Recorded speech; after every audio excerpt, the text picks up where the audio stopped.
स्वागत है। कल हमने देखा था कि भगवान राम कैसे रावण के ऊपर विजय प्राप्त किए और वापस अयोध्या लौटे।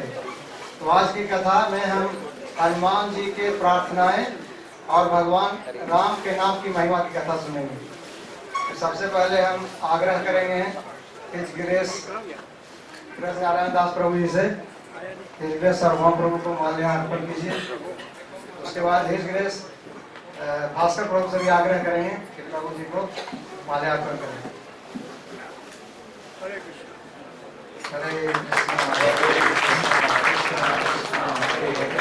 हरे राम राम राम हरे हरे कृष्णा कृष्णा कृष्णा हरे हरे हरे राम राम राम हरे हरे हरे कृष्णा कृष्णा कृष्णा हरे हरे हरे राम राम हरे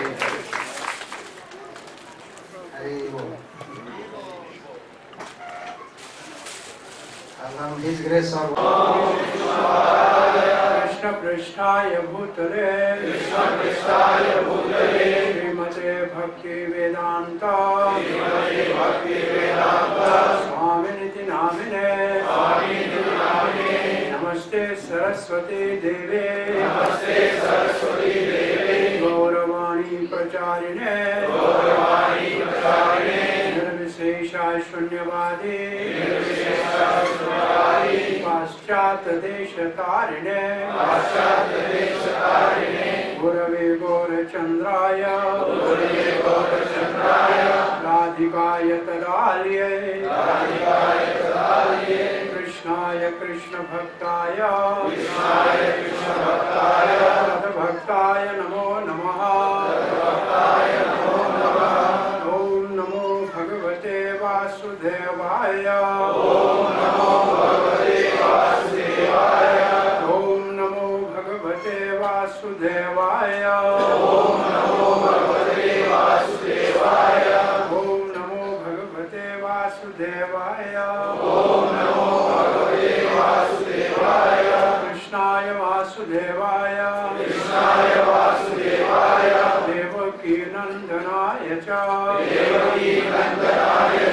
नंद गोप कुमाराय गोविंदाय नमो नमः। जय श्री कृष्ण चैतन्य प्रभो नित्यानंद श्री अद्वैत गदाधर श्रीवासादि गौर भक्त वृंदा। हरे कृष्णा कृष्णा कृष्णा हरे हरे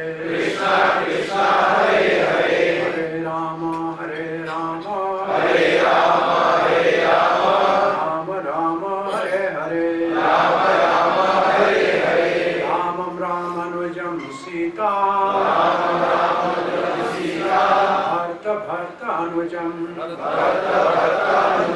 सुग्रीवं वायुसूनं च प्रणमामि पुनः पुनः अनुजमारुतुल्यवेगं जितेन्द्रियां बुद्धिमतां वरिष्ठं वातात्मजं वानरयुतमुख्यं श्रीरामदूतं शिरसे नमामि। कौन से हनुमान की जय, सीताराम लक्ष्मण हनुमान की जय। हरे कृष्ण, आप सबका स्वागत। आज 5वें दिन राम भक्त हनुमान की महिमामयी कथा में आपका हार्दिक स्वागत है और धन्यवाद अंतर्राष्ट्रीय कृष्ण भावना अमृत संघ बल्लभ बैरंग के भक्तों का, जिन्होंने आपकी सेवा के लिए इस दास को इस सेवा का शुभ अवसर दिया। आज 5वें दिन को पूर्ण आहुति का दिन कहते हैं या समाप्ति कहते हैं। समाप्ति का अर्थ खत्म होना नहीं है। संस्कृत में समाप्ति का अर्थ है सम्यक प्राप्ति। सम्यक प्राप्ति का मतलब जो हमने 5 दिन सुना है ये हमको प्राप्त हो, हमारे जीवन में ये सार्थक हो। प्राप्ति का अर्थ संस्कृत में खत्म होना नहीं है, समाप्ति नहीं, सम्यक प्राप्ति। सम्यक माने अच्छी तरह से, प्राप्ति का मतलब मिल जाना। तो जो हमने सुना है ये हमको प्राप्त हो जाए, हमारे जीवन में सार्थक हो जाए। तो आज के हनुमान कथा में कल हम पहले आपको कह रहे थे हनुमान जी के 12 मुख्य नामों का। तो एक बार आप हमारे साथ ही नामों का उच्चारण कर लीजिए। पहला तो सीधा सा नाम हनुमान, सब कहते हो हनुमताय नमः, हनुमान नमः। तो हनुमान की तो परिभाषा पहले दिन हो गई थी। हाँ, हनुमान की 2 मुख्य माने बताई थी, जिसका जबड़ा वज्र से टूटा है, हनु जिसका टूटा हुआ है, और जिसने मान अपने अहंकार को छोड़ के और निम्रता भाव से भगवान की सेवा में लगा है, वो हनुमान। और दूसरा अंजनी सुत नाम है, इसका भी परिभाषा हो चुकी है। अंजनी अप्सरा थी और राम भक्त हनुमान को जन्म देने वाली माता अंजनी, इसलिए उसको अंजनी सुत कहते हैं। वायुपुत्र तीसरा नाम है, ये भी बात हो गई है। वायुपुत्र द्वापर युग में वायुपुत्र के रूप में भीमसेन आए। भीमसेन के भाई के भाव से इनका आपस में संबंध रहा, वो आज कथा करेंगे। वायुपुत्र के नाम से हनुमान जी भी सिद्ध है और वायुपुत्र के नाम से भीमसेन भी सिद्ध है। ऐसा माना जाता है कि हनुमान जी गंधमादन पर्वत के ऊपर अभी विराजमान है, और ये गंधमादन पर्वत हिमालय में है। वैसे आज हमारे इस कथा का विषय है जहाँ हम सब लोग रहते हैं। हमारी ज्योग्राफिकल स्थिति है कि हम जम्बू द्वीप में रहते हैं। जम्बू द्वीप में 9 वर्ष हैं। उनमें से 1 वर्ष है जो आंखों से दिखता है, उसको भारतवर्ष कहते हैं। और जम्बू द्वीप पूरे का पूरा खारे पानी के समुद्र से घिरा हुआ है। बाकी जो 8 वर्ष है उनको कहते हैं भौम स्वर्ग, मतलब पृथ्वी के ऊपर स्वर्ग। उनमें से 1 वर्ष का नाम है किम पुरुष वर्ष। किम पुरुष मतलब क्या ये पुरुष है, मानव है। वहाँ हनुमान जी आज भी भगवान रामचंद्र की उपासना करते हैं, ऐसा 5वें स्कंद श्रीमद् भागवत में उल्लेख है। तो उनके कुछ श्लोकों का बाद में आज ही श्रवण वर्णन करेंगे। गंधमादन पर्वत हिमालय में है, और जब अर्जुन चले गए थे इंद्र के पास दिव्य अस्त्र लेने, तब 4 बाकी पांडव भाई रह रहे थे हिमालय में। तो एक दिन दिव्य एक पुष्प नदी के अंदर आया जो द्रौपदी को पसंद आया, और वैसे पुष्प मांगने के लिए उन्होंने भीमसेन को कहा। तो भीमसेन उस पुष्प को लेने के लिए नदी के सहारे ऊपर जा रहे थे। और भीमसेन का जाना ऐसे होता है कि सामने पहाड़ आए तो पहाड़ को हटाना, पेड़ आए तो पेड़ को हटाना, रास्ता बदलना नहीं। उनका जाना ऐसा है जो सीधा चलना है। तो वो एक जगह पे सब वृक्ष उखाड़ते जा रहे थे, पत्थरों को फेंकते जा रहे थे। तो एक वृद्ध वानर वहाँ बैठा हुआ दिखाई दिया, जिसका पूंछ लंबा और मार्ग में पड़ा था। तो मर्यादा जानते हुए भीमसेन ने कहा, ये वानर राज अपनी पूंछ को हटा दीजिए, मेरे को जाना है। मैं नहीं, बूढ़ा हो गया हूँ, नहीं हट सकती है, आप ऊपर से चले जाओ, ऊपर जाना तो अपराध है, किसी के ऊपर से उलाम के तो नहीं जाना चाहिए। तो फिर हटाने का प्रयास किया भीमसेन ने, तो हटी नहीं। तो बड़ा आश्चर्य हुआ, ये हटी नहीं, इसका मतलब ये सामान्य कोई वानर नहीं है। तब हाथ जोड़ के कहा कि आप कौन है? तब हनुमान ने प्रकट होके भीमसेन को दर्शन दिया। भीमसेन ने कहा आपका मैं जो विराट रूप था वो देखना चाहता हूँ, जो आपने बड़ा रूप धारण किया। तो हनुमान ने बड़ा रूप धारण किया, तो हनुमान भीमसेन इतने भारी थे द्वापर युग के, वो उनके सामने बहुत छोटे लगे। उनको अपने हाथ में उठा के दर्शन कराया और फिर भीमसेन ने हाथ जोड़ के कहा कि पवन सुत हम आपके भाई हैं और अब हम वनवास हमारा 12 साल का पूरा होने वाला है, भविष्य में होने वाले महाभारत युद्ध में आप हमारी सहायता कीजिए। हनुमान जी आपने लड़ाई करना तो छोड़ दिया, अब युद्ध नहीं करते हैं, अब तो लोगों को कथा सुनते हैं और सुनाते हैं। लेकिन आपने आग्रह किया है तो मैं जहाँ भगवान श्री कृष्ण साथी उनके बैठेंगे अर्जुन के, वहां अर्जुन की ध्वजा के अंदर में विराजमान रहूंगा। और भीमसेन जब आप युद्ध में ललकारेंगे किसी को, तो मैं आपके साथ मेरी हुंकार करूंगा और मेरी शक्ति से आप हमेशा विजयी रहेंगे। तो भीमसेन को ऐसे हनुमान जी ने वरदान दिया था। तो दोनों, और दूसरा एक नाम और लेते हैं, उसको भी आप सुन लीजिए। दूसरा एक नाम है फाल्गुनी सखा। फाल्गुन सखा, फाल्गुन अर्जुन का नाम है और सखा उसको फाल्गुन सखा कहते हैं। अर्जुन भी जब हिमालय में गए थे तो एक बार हनुमान जी से भेंट हो गई, और जब हनुमान जी से अर्जुन की भेंट हुई तो अर्जुन ने कहा आप महावीर हनुमान रामचंद्र के भक्त थे, समुद्र के सेतु बांधने के लिए इतने पत्थर उठाने की क्या जरूरत थी? बाणों से सेतु रामचंद्र बना सकते थे। हनुमान ने कहा हम बहुत बड़े भारी भरकम, वो वानर जो थे कोई एक साधारण नहीं था और उनका भार बहुत भारी था। अर्जुन ने कहा नहीं देखो मैं सेतु वही बनाता हूँ, आप बना के दिखाइए और मेरे पांव रखते ही टूट जाएगी। उसने बोला जब टूट जाएगी, नहीं टूटेगी। अर्जुन ने एक सेतु बनाई नदी के ऊपर, और हनुमान ने एक तो पहला अपना विराट रूप जो बड़ा है वो करके और फिर एक एक रोम में एक एक बड़ा बड़ा पत्थर बांध दिया और इतना भारी होके पहला पांव रखा तो सारी ही सेतु चल करके नीचे जाने लगी। अब अर्जुन कहता हे श्री कृष्ण मेरी लाज रखो, मेरी सेतु को बचाओ, और हनुमान कहता जय श्री राम सेतु टूटे।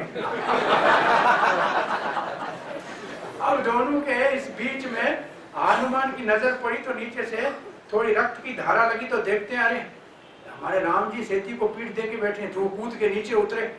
अर्जुन देखता है तो कृष्ण सेतु को पीठ दे के बैठा है, और हनुमान देखते हैं तो राम जी नजर आ रहे हैं। तो दोनों हाथ जोड़ के खड़े होके भगवान ने प्रकट होके कहा कि आप दोनों मेरे भक्त हो, अब आपको अपने अपने रूप में मैं नजर आता हूँ, लेकिन ये वानर बहुत दिव्य थे और इनकी महिमा बढ़ाने के लिए इनके द्वारा सेतु बनाई थी। राम को सेतु बनाने क्या समुद्र सुखा भी सकते थे। तब अर्जुन ने हनुमान को प्रार्थना की कि आप हमारी सहायता कीजिए। तब अर्जुन को भी हनुमान ने वचन दिया कि आपकी ध्वजा के ऊपर रहूंगा। तो ये दो कथाएं, अर्जुन को हनुमान का नाम है फाल्गुन सखा और अर्जुन का नाम है कपिध्वज। तो कपि जाति के वानर आज से कई हजार साल पहले भारत में रहते थे। वो देखने में थोड़े वनमानस जैसे लगते थे, लेकिन मानव से ज्यादा बुद्धिमान और शक्तिशाली थे। उनकी बुद्धि भी हमसे ज्यादा थी और शक्तिशाली भी हमसे ज्यादा थे। तो वानर की परिभाषा बंदर नहीं है, वानर की परिभाषा में पहले आपको बताया था पहले दिन वन में रहने वाला गिरिवासी या वनवासी। सो अब एक नाम महाबली भाई हनुमान का नाम है। कहते हैं दुनिया वालों के पास आजकल बच्चों के लिए क्या है, कौन सा मैन कहते हैं, सुपरमैन, और हमारा हनुमान है। ये असल में सुपरमैन की कंसेप्ट हनुमान से आई है, फिर अभी किसी को भी बना ले, ये असली हमारा सुपरमैन है महाबल। अतुलित बल धामम, जिसके बल की तुलना किसी से की नहीं जा सकती, तुलना से रहित बल है। और फिर एक नाम है रामेष्ट, जिनका इष्ट राम है या जिसको राम बहुत प्यारा है या जो राम को बहुत प्यारा है, तीनों अर्थ इसके होते हैं। ये 12 नाम रोज लेने का जिनको अभ्यास हो जाए तो सदा के लिए हनुमान की कृपा उनको ऊपर बरसती है, भगवान की भक्ति बढ़ती है, संसारी भी कोई सुख चाहे तो सब मिल सकते हैं। ये 12 नामों के पाठ का विधान शास्त्र में है। और रामिष्ट के बाद इनका नाम है फाल्गुन सखा और फिर पिंगाक्ष। आंखें हनुमान जी की पीले लाले रंग, जैसे पांडु रंग है, महाराष्ट्र में भगवान को पांडु रंग कहते हैं, पांडु पीले रंग को कहते हैं। तो आंखें जो पिनाक्ष, आंखें जो हनुमान की जो हैं वो हल्की सी लालाई पीलाई के ऊपर है, तो उनको पिनाक्ष का अक्ष ही कहते हैं। और फिर अमित विक्रम, एक नाम है अमित विक्रम, जिसका बल, विक्रम कहते हैं बल को, अमित का मतलब जिसके किसी से तुलना नहीं की जाती है, इतना बलशाली है। अमित विक्रम के बाद इनका नाम है उदधीकर्मा। उदधीकर्मा, वैसे उदधी कहते हैं समुद्र को, और उसके ऊपर जो लांग जाए, जो समुद्र को लांग जाए, उदधीकर्मा। और उदधीकर्मा का नाम उसका है सीता शोक विनाशम, सीता के शोक का विनाश करने वाला। और लक्ष्मण प्राण दाता, ये तो 2 कथाएं हमने 2 दिन से सुनते आ रहे हैं कि सीता के शोक को नाश किया और लक्ष्मण के प्राण की रक्षा की। और 10 ग्रीवा दर्पहा, 10 ग्रीवा का मतलब रावण, और दर्पहा का मतलब उसके घमंड को चूर चूर करने वाले। ये हनुमान जी के 12 नाम है।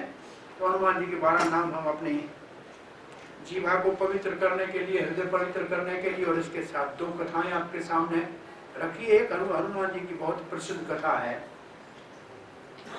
भगवान श्री रामचंद्र राज तिलक होने के बाद सब ऋषि जब वहां आए तो उनके बीच में एक बात डिस्कशन में आई कि भगवान बड़ा या भगवान का नाम बड़ा।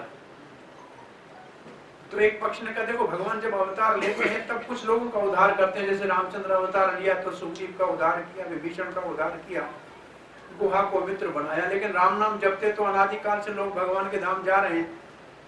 तो जहाँ भगवान के नाम दोनों में कौन सबसे ज्यादा लाभ देने वाला है, तो इसके ऊपर बहुत ज्यादा डिस्कशन चल रही थी, कोई निर्णय नहीं हो पा रहा था। तो नारद जी भी वहां थे, ऋषियों के बीच में निर्णय कैसे लिया जाए। तो नारद को कहा आप निर्णय कीजिए, बोलो थोड़ा समय दीजिए मुझे। नारद ने हनुमान जी को जाके कहा एक काम करो। क्या काम करना है? बोले विश्वामित्र जी बैठे हुए हैं सभा में, रोज आके सुबह बैठते हैं, राम जी के गुरु हैं, तो आप जब सुबह सभा में आओ सबको प्रणाम करना, विश्वामित्र को प्रणाम नहीं करना। बोला महाराज ये तो अपराध हो जाएगा, शिष्टाचार। बोला मैं हूं ना, नारद जी को कहने में कोई चूकता नहीं है, मैं हूं, आप चिंता मत करो, आपका इतना ही काम है, बाकी मैं काम देख लूंगा। हनुमान जी ने उस दिन विश्वामित्र को प्रणाम नहीं किया। विश्वामित्र क्रोधित हो गए। रामचंद्र को कहा ये देखो आपका दूत है, आपका सेवक है, और शिष्टाचार नहीं जाता है, ना जानता है, आपके गुरु का अपमान कर दिया। अब मैं आपको आज्ञा देता हूं कि इसको दंड दो, और कल प्रातः काल तक आपके बाणों से इसके ऊपर प्रहार करो। हनुमान ने जब ये सुना तो भयभीत हो गया। जाके कहा नारद अब बताइए स्वामी का कल लो, गुरु की आज्ञा को तो उनको पालन करना है, मैं क्या करूं? बोला आप सरयू के उस तक जाओ और बैठ के राम राम जपो, बाकी काम मैं देख लूंगा। दूसरे दिन सुबह सवेरे रामचंद्र को विश्वामित्र कहते उठाओ धनुष आपका, चलिए। अब हनुमान कहाँ है पता करो। पता किया, हनुमान तो सामने पेड़ के। बोला ठीक है अब आप अपना अस्त्र शस्त्र उठाओ, बाण चलाओ। बाण चलाए राम जी, हनुमान के पास बाण जाए, फिर साइड में जाके नीचे बैठ जाए। 1 2 3 आप वो कुछ नहीं हो रहा है। हनुमान को सब आश्चर्यचकित है। विश्वामित्र कहते हैं ब्रह्मास्त्र चलाओ। अब नारद जी उस वक्त कहते हैं ये ऋषि कभी क्षमा करना भी आती है कि नहीं आती है? वो भगवान का भक्त है, आप गुरु का, इस भगवान ने आपको सम्मान दिया है, आप जाके देखो कि बाण उसको लग क्यों नहीं रहे। जाके देखें तो वो तो भगवान आंखें बंद करके श्री राम जय जय राम, और राम के भगवान के नाम के अंदर मगन है। सबने कहा ये तो आश्चर्य है, इसको कुछ चोट नहीं आई, बाण राम जी का कभी निष्फल जाता नहीं है, कैसे हो गया? तो नारद जी ने कहा आपका किस बात के ऊपर सभा के अंदर विवाद चल रहा था? और विवाद तो ये चल रहा था कि भगवान या भगवान के नाम। बोला यही आपको सिद्ध करके दिखाना था, ये नाम भगवान से ज्यादा बलवान है, और नाम लेने वाले का भगवान भी बांका बाल नहीं करते हैं, क्योंकि करना ही नहीं है उनको। तो भगवान का नाम, हनुमान जी के द्वारा ये बात सिद्ध हुई कि भगवान का नाम, तो कलयुग में तो वैसे नाम ही आधार है और कोई साधन नहीं, और नाम के रूप में भगवान और भगवान के नाम में कोई अंतर नहीं है। प्रभुपाद जी ये कहते थे। तो इसका क्यों ऐसे कहते थे? भाई देखो, वो दूसरा उदाहरण देते, पानी और पानी करने से पानी नहीं आएगा, लेकिन राम राम करने से राम आ जाएगा। बोला ऐसे क्यों? बोला पानी जड़ है, वो आप बुलाते हैं वो थोड़ी सुनता है कि कौन हूं मैं, लेकिन भगवान तो जड़ नहीं है, चेतन है, तो जिसका नाम लेंगे वो कैसे प्रकट नहीं होगा? लेकिन नाम लेने में हमारे हृदय से निकलना चाहिए और उसमें प्रेम होना चाहिए, तब भगवान का प्रकट होता है। एक उदाहरण देते हैं कि माँ रसोई घर में थी, घी चढ़ा हुआ था पूरी के लिए, आटा हाथ में था, दूध चढ़ा हुआ था खीर बनाने के लिए, स्वीट राइस, और पूरी बन रही थी, खीर बन रही थी, पकोड़े बन रहे थे। माँ किचन में थी और बच्चा बाहर अचानक माँ करके रोया। माँ उन्हीं हाथों से, आटे वाले हाथ से सब चीजें छोड़ के भागती हुई चली गई, बेटे को उठा लिया, गोद में शांत कराया और लड्डू टाफी दिया और चुप करा के काम करने आ गई। कुछ दिनों के बाद माँ कोई काम नहीं कर रही थी, आंगन में बैठी स्वेटर बुन रही थी और मूंगफली चबा रही थी। बच्चा जोर जोर से रो के माँ माँ माँ कर रहा, माँ जा नहीं रही थी। बच्चा आकर थक के आके माँ को बोलता है, उस दिन एक बार मैंने आपको बुलाया, आप आ गई, और आज मैं इतना सा आपको बुला रहा हूँ, आप नहा नहीं रही हैं। माँ ने कहा बेटा उसने तो उस दिन तो मुझे बुला रहा था, आज तो लड्डू टाफी के लिए बुलाया। इतना माँ को भी पता लगता है कि बच्चा जो रोता है कि ये माँ के लिए रोता है कि लड्डू के लिए रोता है।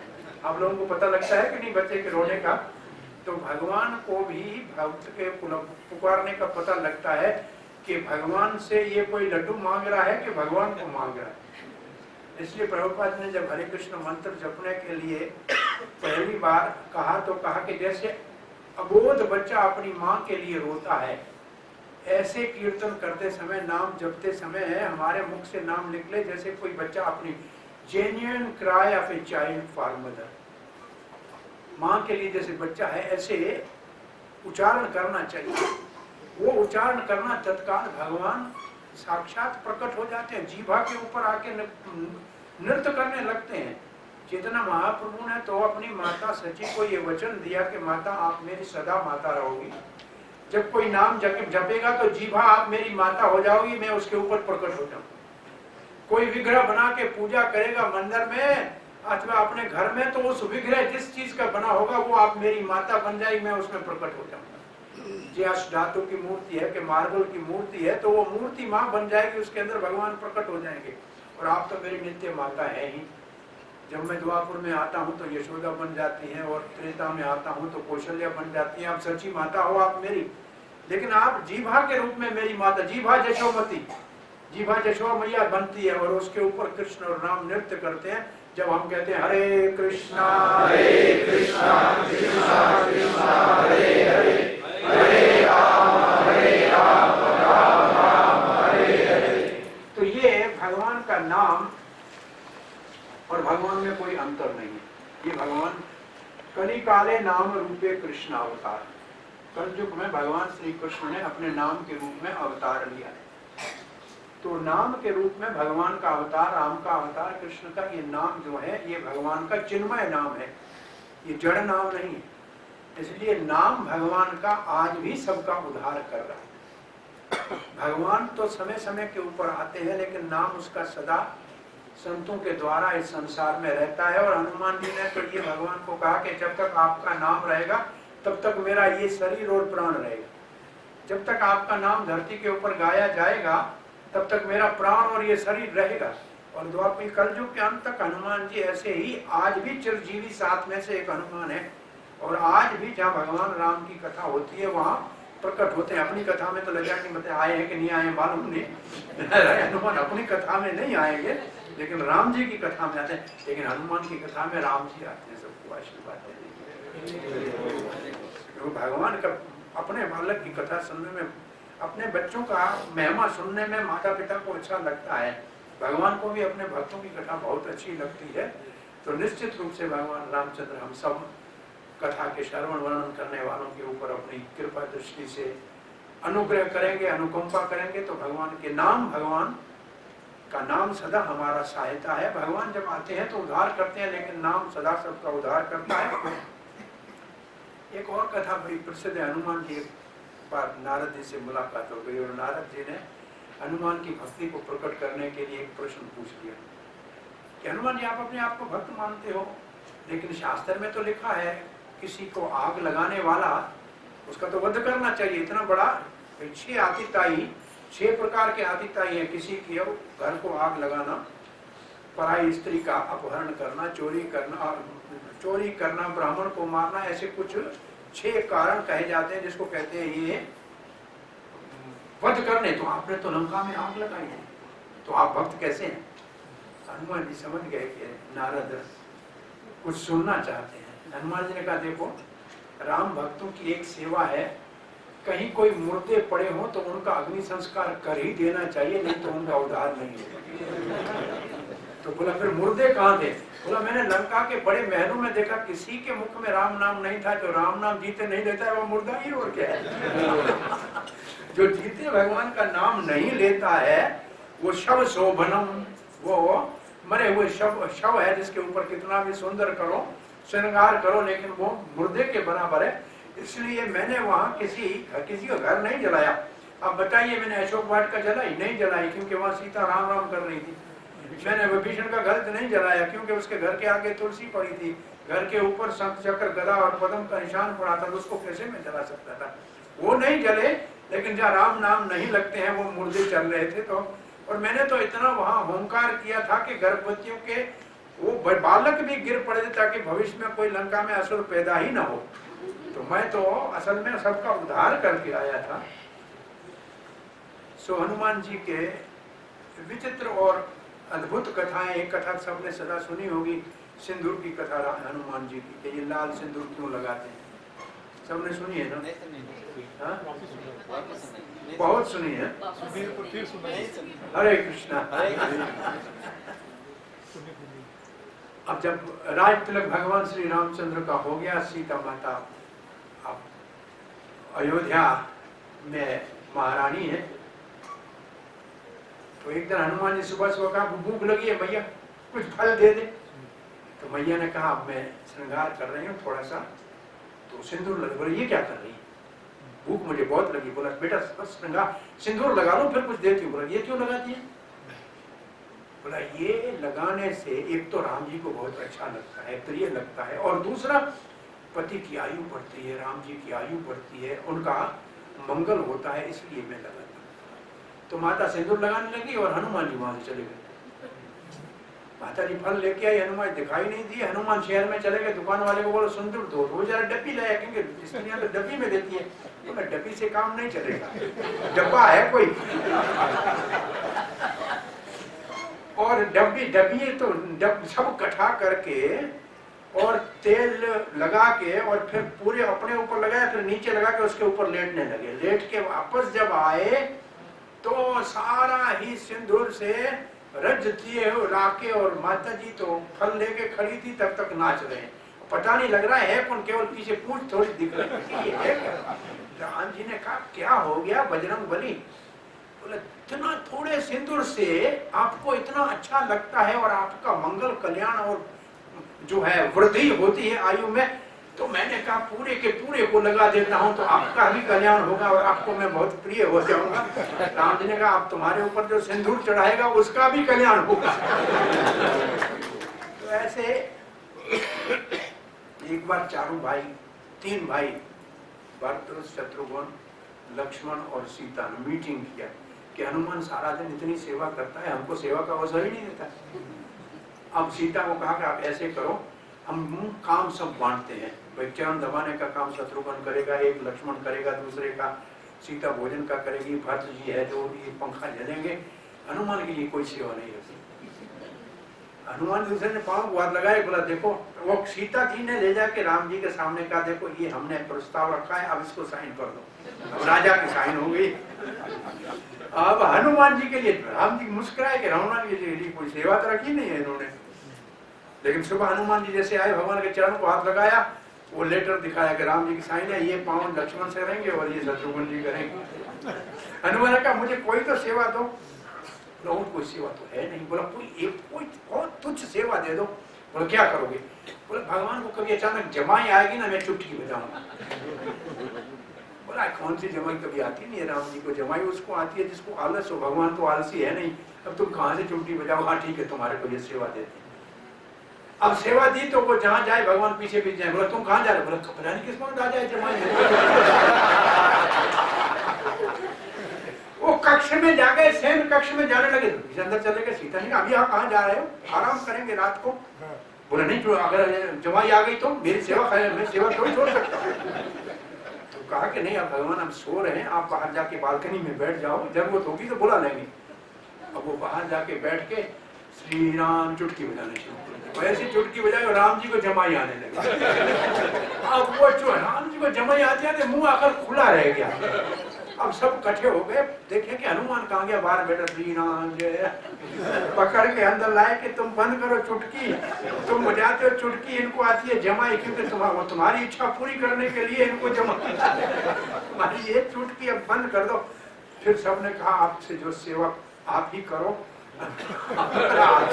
आपको इतनी बड़ी आपकी सेवा में निष्ठा है।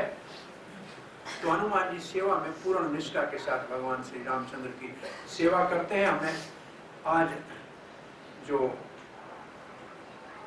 किम पुरुष श्लोक में राम जी का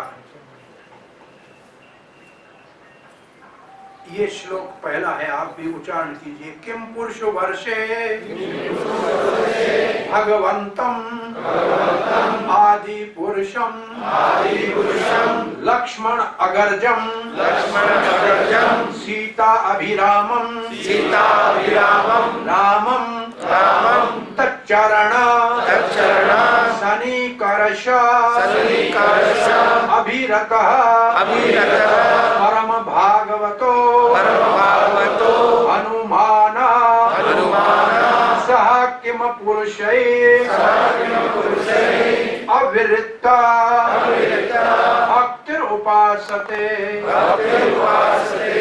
सुखदेव गोस्वामी कहते हैं किम पुरुष वर्ष जो है, अभी आपको बताया, जम्बू द्वीप में 9 वर्ष है, बीच में इलावर्त वर्ष है जिसमें शंकर और पार्वती रहते हैं। और 9 वर्षों की महिमा ये है कि भगवान विष्णु की 9 वर्षों में पूजा होती है, किसी न किसी रूप में साक्षात भगवान विष्णु की पूजा होती है। जहाँ शंकर और पार्वती रहते हैं इलावत वर्ष में, वहां संकर्षण भगवान की पूजा होती है। और ये पूरा 8 वर्ष जो है, 1 वर्ष छोड़ के भारतवर्ष जिसमें हम रहते हैं उसको छोड़ के 8 वर्षों को भौम स्वर्ग बोलते हैं, मतलब पृथ्वी के ऊपर स्वर्ग। स्वर्ग लोक से जब पुण्य पूरे होते हैं तो पहले लोग इन लोकों में जन्म लेते हैं। तो यहाँ लिखा है किम पुरुष वर्ष में रहने वालों के साथ। यहाँ तो इस श्लोक तो ये 1 वर्ष उनमें से है किम पुरुष वर्ष। 1 वर्ष हरि वर्ष है, जहाँ नरसिंह देव की प्रहलाद महाराज आज उपासना करते हैं।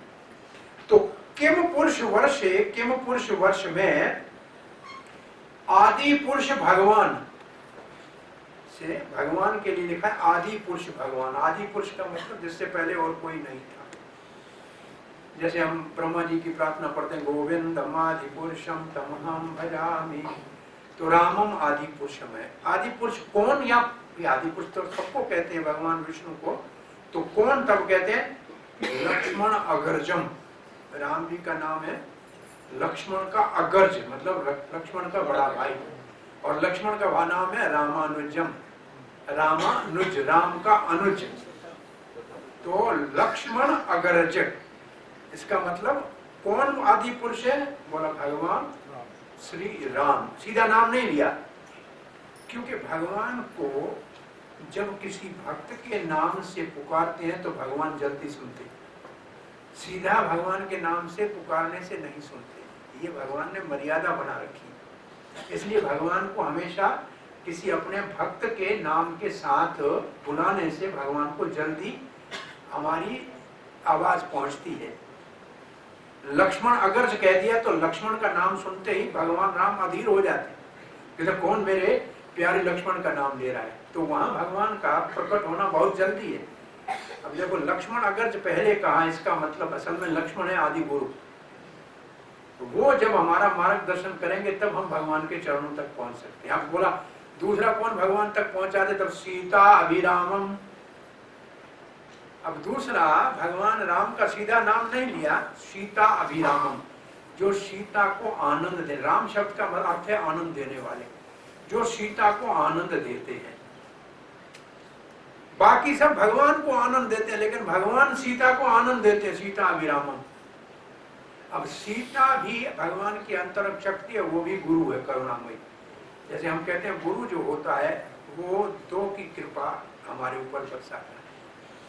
करुणा भगवान की अंतरंग शक्ति की, राधा की, सीता की होती है, और उनके अंदर आध्यात्मिक बल वो होता है लक्ष्मण का या बलराम जी का या नित्यानंद जी का, जो भगवान का अग्रज या भगवान का अनुज है।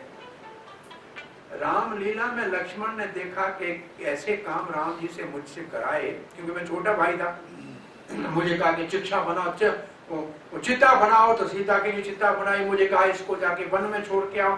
अगले अवतार में छोटा भाई नहीं बनूंगा, मैं बड़ा भाई बन के आऊंगा। तब तो कृष्ण अवतार में बलराम जी पहले आ गए। तो ये भगवान के ये भाव है।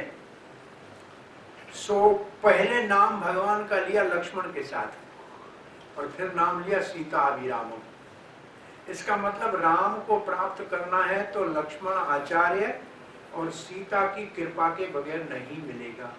ये दोनों की कृपा से मिलेगा, क्योंकि ये दोनों, वृंदावन में एक मंदिर है, उसका नाम है गोरे दाऊ जी। दाऊ जी वैसे बलराम को कहते हैं, दाऊ बड़े भाई को कहते हैं, तो दाऊ जी बलराम को कहते हैं। गोरे जैसे गोरे रंग के हैं, लेकिन वो जो वन है जहाँ अटल वन, उस वन का नाम है अटल। एक अटल राज चुंगी, अभी चुंगी उसको कहते हैं, आजो के जमाने में अटल वन है। तो एक बार भगवान श्री कृष्ण वहां गए थे, जैसे वन में जाते हैं, अटल वन में गैया चरा रहे थे, और ग्वाल वालों के साथ खेलने का समय आया। तो दो पक्ष खेलने के लिए करते हैं, आपस में कोई भी खेल करते हैं। तो उस दिन बलराम जी नहीं आए थे, तो बलराम जी की जगह पे राधा रानी को बलराम जी जैसे कपड़े पहना दिए और ग्वाल बाल बना दिया, क्योंकि रंग दोनों का गोरा है। अब राधा रानी को भी पगड़ी बंधी हुई है, धोती बांधी हुई है, बांसुरी हाथ में लेके, लाकुटी लेके ग्वाल बाल बना दिया। एक पक्ष में बलराम जी हो गए, एक पक्ष में कृष्ण हो गए। अब जब हम दोनों का युद्ध हुआ तो एक दूसरे को जब पकड़ने लगे, तो बलराम जी को जैसे कृष्ण ने हाथ लगाया, वो तो राधा रानी थी, कृष्ण तो अचेत होके गिर पड़े, बलराम जी जीत गए। बलराम जी जीत गए तो बड़ा सबको आश्चर्य लगा। तो भगवान श्री कृष्ण ने हाथ जोड़ के कहा कि अटल वन में आप तो कभी, आप तो चंचल हैं बहुत श्री कृष्ण, अब यहाँ अटल होके रहना। तो उधर बलराम जी राधा रानी के वेश में रहते हैं। असल में ये है गुरु का तत्व। गुरु राधा रानी और बलराम का प्रतिनिधि है, या सीता और लक्ष्मण का प्रतिनिधि है। गुरु को हाइस्ट डिवाइन ग्रेस कहते हैं। कृष्ण कृपा मूर्ति, कृपा भगवान की कहाँ से बरसती है? कृपा देने वाली भगवान की। प्रार्थना जो करते हैं हरे कृष्ण मंत्र में, ये हरे भगवान की अंतरंग शक्ति राधा, माता राधा को प्रार्थना करते हैं, सीता को प्रार्थना करते हैं। तो ये कृपा इसकी है, ये कृपा देने वाली है। तो ये दोनों नाम सुखदेव गोस्वामी ने जो राम जी के नाम लेने से पहले कहे हैं, ये बहुत बड़ा सिद्धांत है। सीधा आचार्य के माध्यम से और भगवान की अंतरंग शक्ति के माध्यम से। वैसे भी सामान्य रूप से किसी बड़े आदमी से काम लेना है तो देवी जी के चरण पकड़ लो, प्रणाम कर लो तो काम हो जाएगा। भगवान को भी प्रभुपाद जी तो एक बार आप कहने लगे इंग्लैंड के अंदर कि आपके पास फूल है या फल है, आप कृष्ण को अर्पण करना चाहते हो, सीधे जाओगे तो कृष्ण आपको नहीं पहचानता। आप राधा रानी के हाथ में दे के कहिए आपके प्रिय कृष्ण को ये दे दीजिए, और जैसे राधा रानी लेगी फल और कृष्ण की ओर देखेगी तो वो उसको स्वीकार कर लेंगे। तो आपको जो चीज भगवान तक पहुंचानी है, बलराम जी के थ्रू, लक्ष्मण जी के थ्रू, सीता जी के थ्रू, या राधा के या लक्ष्मी के थ्रू देनी है, और कोई रास्ता भगवान को सीधा देने का नहीं है। हम गुरु के माध्यम से देते हैं, क्योंकि गुरु इन दोनों के प्रतिनिधि है। गुरु इनके प्रतिनिधि, इसलिए दो शब्द ये बड़े महत्वपूर्ण है। अब सीधा नाम ले रहे हैं रामम। इसका मतलब ये दो जो पहले विशेषण देके फिर उसको कहते आदि पुरुष भगवान श्री राम, जो लक्ष्मण के बड़े भाई के रूप में आए थे और सीता को आनंद देने वाले हैं। अब कहते हैं तत्चरण, उन भगवान के चरणों को, शनि करश अभिरित, उन चरण कमलों में अभिरत हैं, उनकी सेवा में लगे हुए हैं। बोले कौन से समय? कौन? परम भागवतो हनुमान। हनुमान के दो विशेषण, एक तो भागवत का, एक परम का। भागवत, परम भागवत मतलब महाभागवत। महाभागवत किसको कहते हैं? जिसमें तीन चीजें, जिसने तीन चीजों को जीवन में सार्थक कर लिया, वो परम भागवत है। पहले कहते हैं त्रय अकार संपन्ना महाभागवत पुरुषा, जिसमें तीन अकार आ जाए वो भागवत पुरुष है। कौन सा? पहला अनन्य अंशित्व है, जो कहे कि मैं भगवान के अलावा और किसी का अंश नहीं हूं। मैं भगवान के अलावा और किसी का अंश नहीं हूं, बाकी हम सब भगवान के अंश है। भगवत गीता में तो भगवान कहते हैं ममैव अंश जीव लोके, मैं बीज प्रजापिता हूं, तो हम अंश तो भगवान के ही है कि नहीं है? मान लेकर के मैं किसी देवी देवता का अंश नहीं हूं, मैं किसी संसारी का अंश नहीं हूं, केवल भगवान का अंश हूं। और जो जिसका अंश होता है वहीं उसको विश्राम मिलता है, ये सिद्धांत है। पत्थर पृथ्वी का अंश है, कहीं फेंको वापस पृथ्वी पे आएगा कि नहीं आएगा? जल समुद्र से निकलता है, कहीं से भी जल को डालो आखिर में समुद्र की तरफ ही जाएगा। आग को जलाओ, उसकी लपटें ऊपर जाएगी, क्योंकि सूर्य से आग की सारी उत्पत्ति वहां से होगी। तो जो जिसका अंश है वो वहीं जाएगा, तब विश्राम पाएगा। जैसे मन है, भगवान कहते हैं इंद्रिया नाम मनश्चास्मि, इंद्रियों में मन मेरा विभूति है। तो ये मन और कहीं नहीं टिकेगा, आप कहीं भी टिकाने का प्रयास करो नहीं टिकेगा। ये भगवान की विभूति है, भगवान में लगेगा तभी टिकेगा, और कहीं टिकेगा ही नहीं। न मन दुनिया में कहीं टिकेगा और न जीव ही कहीं टिकेगा। जो अंश जिसका है वहां जाएगा तभी विश्राम पाएगा। तो अनन्य अंशित्व पहला आकार है, अनन्य अंशित्व। तो हनुमान जी तो अपने आप को भगवान श्री राम का दास ही मानते हैं। वो स्वामी है, मैं सेवक हूं, मैं उनका अंश हूं, वो पिता है, मैं उसका बालक हूं, इससे ज्यादा उनकी कोई और पहचान है नहीं। और दूसरा आकार है अनन्य भोक्तृत्व। केवल भगवान भोगता है, हम उसके भोगे हैं। एक ही भगवान भोगता है। भगवत गीता में दूसरा ये श्लोक बहुत प्रसिद्ध है, 5वें अध्याय का अंतिम श्लोक। कौन सा? भोक्तारम यज्ञ तपसाम सर्वलोक महेश्वरम स्वर्ग सर्वभूतानाम ज्ञात्वा माम शांति मृच्छति। आपको शांति चाहिए तो ये बात समझ लो, भगवान भोक्ता है, मैं उसके भोग्य हूं। अलग भोक्ता बनने का प्रयास करने का मतलब भगवान से कंपटीशन करना। असुर होते हैं, भगवान से अलग भोगना चाहते हैं। भक्त भगवान के साथ भोग करते हैं। भगवान भोक्ता, भक्त भोग्य, तो दोनों सुख ले रहे हैं। तो कंपटीशन करने से भगवान के विपरीत चले जाते हैं, कोऑपरेशन से भगवान के साथ भोग कर सकते हैं। तो अनन्य भोक्तृत्व, भगवान हमारा भोक्ता है, और कोई संसार का हमारा भोक्ता नहीं है। भगवान ही केवल हमारा भोक्ता है। और किस चीज को भगवान भोगते हैं? यज्ञ तपस्या।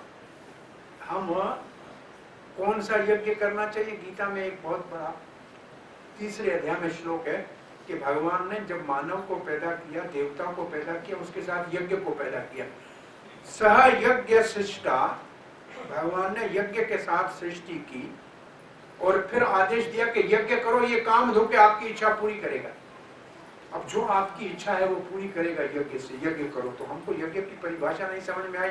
यज्ञ का अर्थ अगर अग्नि जलाना है, पंडित को बुलाना है, घी और तेल जब डाल के स्वाहा करना है, तो आज कोई नहीं करेगा। घरों के अंदर तो फायर डिटेक्टर लगे हैं, कहीं धुआं निकला नहीं और पुलिस आई नहीं, तो आपका यज्ञ तो चलेगा नहीं। तो ये यज्ञ कर नहीं सकते, इसका मतलब भगवान ने जो लिखा है वो कोई काम का नहीं है क्या?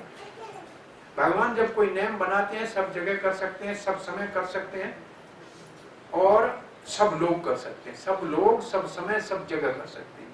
क्योंकि भगवान जब कोई नियम देते हैं वो सार्वजनिक होता है, सार्वभौमिक होता है और सर्वकालीन होता है। सब समय के लिए होता है, सब जगह के लिए होता है और सब लोगों के लिए होता है। तो कौन सा यज्ञ है? तो इसी भगवत गीता में आगे चल के भगवान ने 10वें अध्याय में एक अद्भुत यज्ञ बताया। कौन सा अद्भुत यज्ञ बताया भगवान ने? यज्ञानाम जप यज्ञ अस्मि स्थावराणाम हिमालय। जैसे हिमालय कभी हिलता नहीं है, ऐसे ये ऐसा जग है, जो ये ऐसा यज्ञ है जो सब कर सकते हैं, सब समय कर सकते हैं, सब जगह कर सकते हैं। भगवान के नाम को जीवा से उच्चारण करना है, इसको जप यज्ञ। तो जप यज्ञ सब कर सकते हैं और इस यज्ञ को भगवान भोगते हैं। कलयुग में भगवान श्री चैतन्य महाप्रभु की पूजा केवल भगवान के नाम के उच्चारण से होती है। यही यज्ञ एक है जिससे भगवान की उपासना और पूजा हो सकती है। कृष्ण भावना अमृत संघ में सारे भक्त एक ही भगवान का नाम, ये मंत्र तो कली संत ने उपनिषद का है, कोई ऐसा नहीं कि इस कान ने इस मंत्र को बनाया है कि कृष्ण भावना अमृत के संघ के भक्तों ने बनाया, नहीं। कली संत ने उपनिषद का मंत्र है, ब्रह्मा जी ने दिया है, और ब्रह्मा जी ने दिया है, नारद को दिया है, कलयुग के लोगों के कल्याण के लिए दिया है।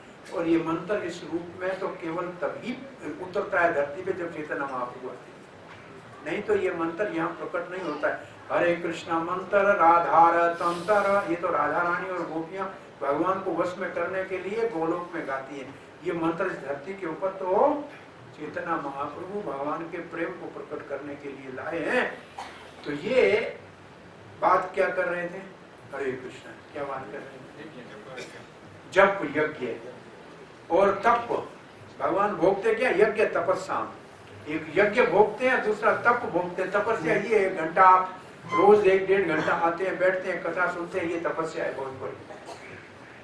एकादशी का व्रत रखते हैं, ये तपस्या है। रामनवमी का व्रत रखते हैं, जन्माष्टमी का व्रत रखते हैं, ये तपस्या है। ये तपस्या भगवान भोगते हैं, मतलब इसमें भगवान आनंद लेते हैं और हमको ये आनंद देता है। तो भगवान ऐसा नहीं है कि हमारे धन को भोगते हैं या हमारे से कुछ संसार की चीज मांगते हैं। वो क्या मांगेंगे, सब कुछ उन्हीं का है। तो यहाँ जो लिखा है महापुरुष महाभागवत, 2 आकार बताया अभी तक, ना, अनन्य अंशित्व, अनन्य भोक्तृत्व, और तीसरा है अनन्य अहरत्व।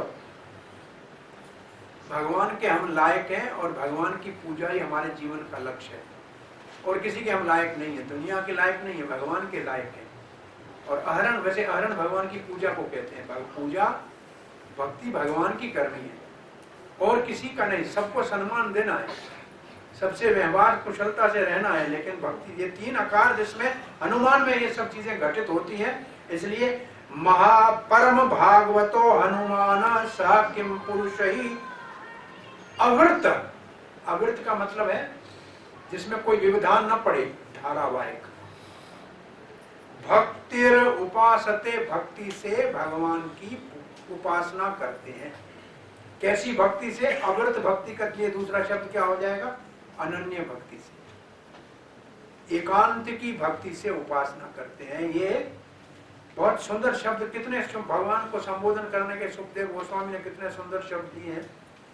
परम भागवत हनुमान लक्ष्मण अग्रज और सीता अभिराम श्री राम के चरण कमलों में सदा ही सेवा में रत रहते हैं, निरंतर रत रहते हैं, धारावाहिक वहीं रहते हैं और कहीं नहीं जाते हैं, बाहर खड़े होते हैं। देखिए भारत के अंदर इतने सीताराम के मंदिर नहीं जितने हनुमान जी के मंदिर है। हनुमान जी के मंदिरों का, मॉरिशस का तो एक भी घर ऐसा नहीं है जिसमें हनुमान जी का मंदिर न हो। मॉरिशस में जितने भारतीय मूल के लोग रहते हैं, सबके घर के बाहर हनुमान जी का मंदिर और 2 लाल ध्वजाएं होंगी। इससे पता लगेगा कि ये भारतवासी का घर है। हर घर में हनुमान जी का मंदिर है। और भारत में भी मंदिरों में, महाराष्ट्र में तो हनुमान जी के मंदिरों का बहुत ज्यादा मंदिर भगवान से भी ज्यादा भगवान के भक्त के मंदिर है। और एक विशेष बात यह है कि वो आज भी इस धरती के ऊपर है और लोगों को अद्भुत चमत्कारी ये हनुमान जी के अनुभव हैं। ऐसा नहीं कि अनुभव नहीं, आज भी अनुभव है। एक हनुमान का भक्त था, आज से मेरे घर में 10-1 साल होगा, हम कराची में कहीं कथा कर रहे थे, सत्संग कर रहे थे, बाहर छत के ऊपर बरसात आ गई, तो सब उठने जाने लगे और हनुमान उसने रखा था, वो हनुमान के सामने बैठ गया और हम भी उठे नहीं, ठीक है बरसात आनी है तो आने दो। वो तो कहने लगा कथा हो रही है हनुमान जी, यहाँ बरसात अभी नहीं आनी चाहिए, मैं सुन रहा हूँ वो कह रहा है। मैं तो नहीं उठा, थोड़ी बारिश आई, थोड़ी देर के बाद बारिश बंद हो गई, वो बड़ा खुश हो गया था, देखो अभी यहाँ तत्काल हमारा काम हो गया, सब लोग वापस उठकर आ गए। तो किसको विश्वास होता है तो ऐसे उनका विश्वास पक्का होता है। बड़े अद्भुत ऐसी कई चीजें, कई इतिहास में आज भी हनुमान के चमत्कारी लोगों को अनुभव है। तो हनुमान जी के, और क्यों है? क्योंकि भगवान का भक्त भगवान से भी ज्यादा कृपालु होता है। भगवान का भक्त भगवान से ज्यादा कृपालु होता है, वो सबसे ज्यादा कृपा कर सकता है। और दास भक्ति का आचार्य अब दूसरे श्लोक में इसका भी आप थोड़ा ये इस मंत्र से उपासना हनुमान जी करते हैं। तो आप बोली ओम नमो भगवते उत्तम श्लोकाय नमः आर्य लक्षण शील वृताय नमः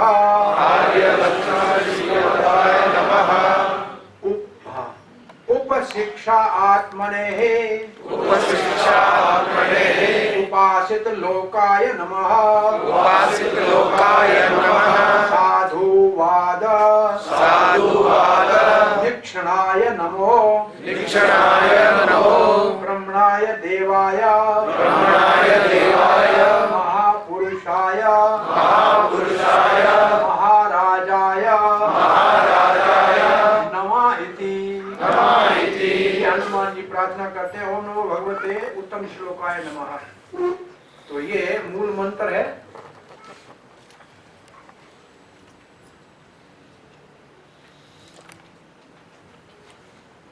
ये मूल मंत्र है ओम नमो भगवते वासुदेवाय। वासुदेव की परिभाषा है जो सर्वव्यापक है, सब जगह। वसते सर्वत्र स वासुदेव, वसते सर्वत्र, जहाँ सब जगह जो होता है वो वासुदेव। तो भगवान कौन सी जगह है जहाँ नहीं है? एक ये प्रश्न हम सामान्य सबसे पूछते हैं कि दुनिया में आप लोग जो कार्य कर रहे हो, चाहे धन कमा रहे हो, नौकरी कर रहे हो, धंधा कर रहे हो, क्यों कर रहे हो?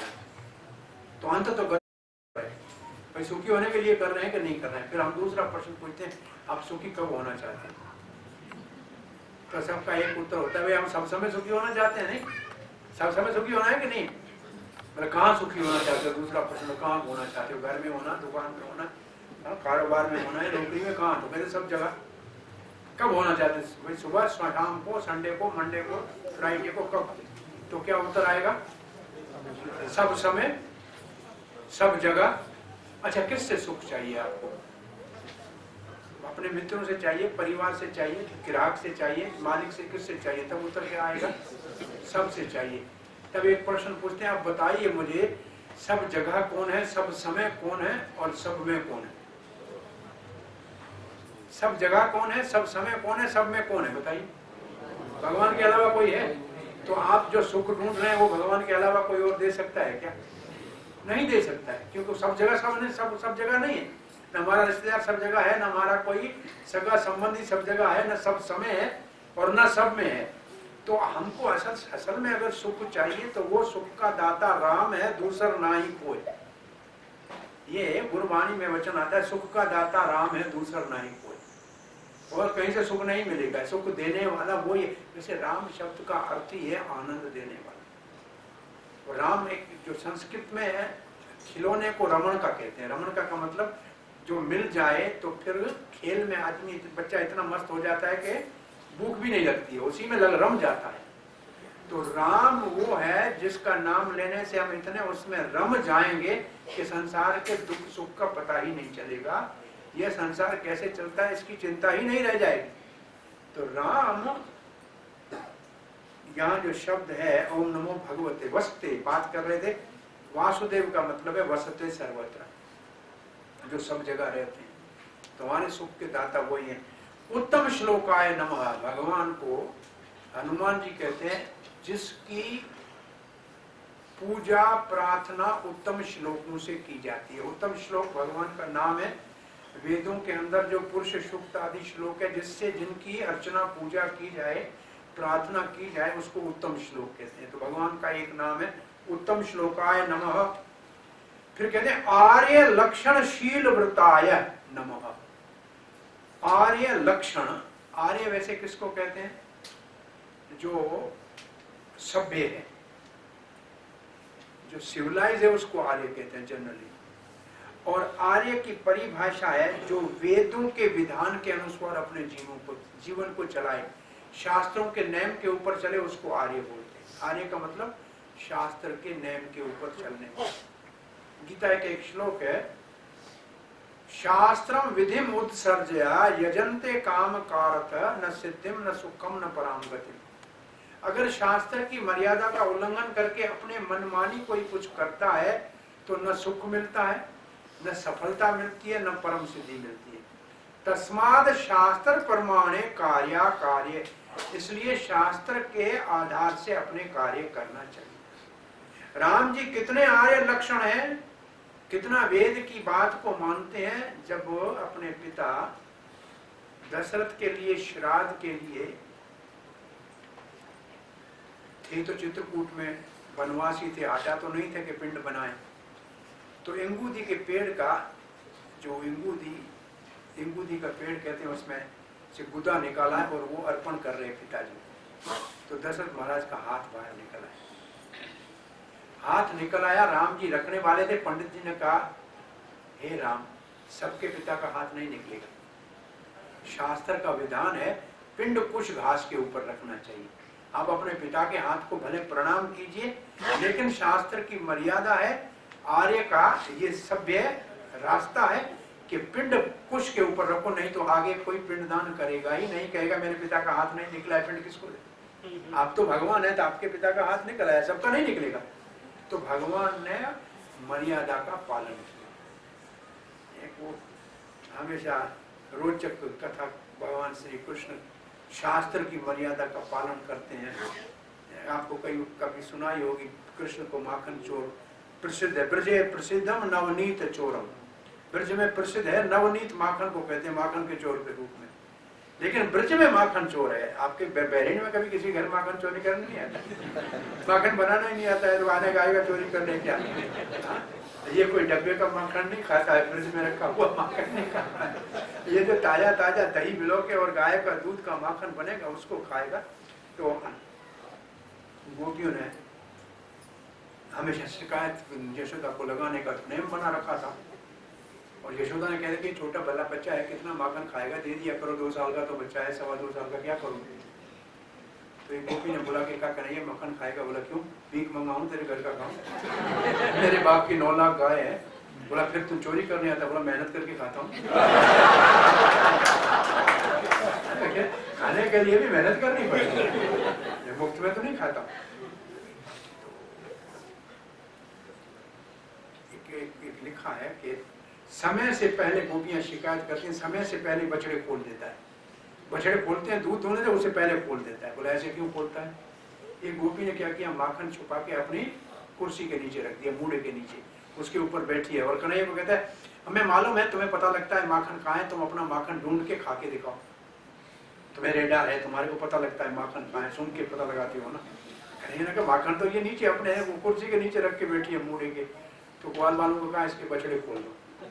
बछड़े ग्वाल वालों ने खोल दिए और कहते हैं गोपी देखो तेरे बछड़े गाय का दूध पी रहे, तू यहाँ भोली बैठी है। अब गोपी दौड़ी उधर और ये मूढ़े से नीचे मक्खन और निकाल के मूढ़े के बड़े खा रहे। गोपी वापस आई, बड़ा चालक है कि कैसे माखन खाने का इसने षड्यंत्र बना दिया। तो एक दिन गोपियों ने ये निर्णय कर लिया, चोरी घर से पहले शुरू की थी। पहले तो यशोदा के घर से चोरी शुरू की और अंदर ही माखन को चुराने के लिए। यशोदा पीछे से आई, क्या कर रहा है, क्या कर रहा है, ये हाथ में लाल कंगन इतना तुमने डाला है, ये रागमणि पद्म रागमणि का इतना गर्म हाथ हो रहा है, ठंडा कर रहा हूँ मक्खन। यशोदा जी कहते मेरे बाप हाथ ठंडा कर रहा है, ये मुख में कैसे तुम्हारे मक्खन लगा। बोला मक्खी बैठी थी उड़ाती है, उड़ाते लग गया हो। और थोड़ा आगे निकला तो खंभा इतना चमक रहा था, उसके अंदर अपना प्रतिबिंब देखा, हाथ में माखन देखा। उसे बोला क्यों चोरी करके ले जा रहा है, तुम खाएगा। तो यशोदा पीछे हंस रही है। बोला क्या कर रहा है। बोला तुम्हें ध्यान नहीं रखती, देखो तुम्हारे घर से माखन कोई चोरी करके ले जा रहा है। बोला ये कोई नहीं है, ये तुम्हारा प्रतिबिंब है। ये तो अच्छा मेरा प्रतिबिंब, यही क्या होता है। और ऐसे करके मैया को बुलाती है। तो एक दिन गोपियों ने यशोदा ने कहा कि मुझे ये रंगे हाथों पकड़ के लाके। तो गोपियों ने ये एक षड्यंत्र बनाया, अपने घर में पहले तो बुलाने के लिए गई थी, कन्हैया हमारे घर में माखन खाने के लिए आना। असल में हनुमान की कथा कर रहे हैं तो उसमें एक बात और हनुमान की जोड़ना ही जरूरी है। पहले तो सब घरों में जाके कहते हैं कि हमारे पास अयोध्या से बहुत बड़े मेहमान आए हैं, कुछ दही दूध मक्खन दे दो। गोपियां तो गोपियां दे देती थी। कोई मेहमान कहाँ है, जाके बंदरों को खिलाते। बोला यही मेहमान है। बोला ये मेहमान कैसे है। बोला यही तो हमारे राम अवतार में सेवा करने के लिए चले थे, तब तो कुछ नहीं खिलाया, अब माल है तो मक्खन खाने दो। और आज संस्कृत में जब बाहर किसी गोपी के घर में कुछ करते हैं तो बहुवचन में बांदर होता है, वानर शब्द होता है।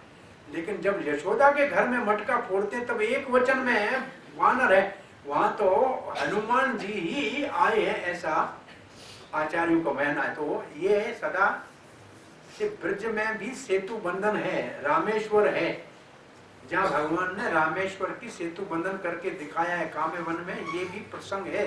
तो गोपियों ने कृष्ण को बुलाया कि हमारे घर में माखन तैयार है, बहुत अच्छा है, खाने आओ। लेकिन उसको पकड़ने के लिए सब जगह घंटियां बांध दी, दरवाजे में घंटी बांध दी, खिड़की में घंटी बांध दी, छीके में घंटी बांध दी, उखल में घंटी बांध दी। कन्हैया अपने सारे साथियों के साथ अंदर प्रवेश किया तो अरे घंटी बंधी हुई है कन्हैया, ये घंटी। कन्हैया ने घंटों के देवता को बुलाया, हे घंटाकरण, कानों में घंटा बांधा हुआ घंटाकरण, तुम मानते हो मैं कौन हूँ? आप मेरे स्वामी है, मैं आपका सेवक हूँ। तो बोला सब घंटियों को बोलो कोई नहीं बजी हमको अंदर। जो आ गया महाराज। अब सब कूद के अंदर गए, कोई घंटी नहीं बजी। उखल उठाया, घंटी नहीं बजी। छक्के से मक्खन उतारा, छक्के से घंटी नहीं बजी।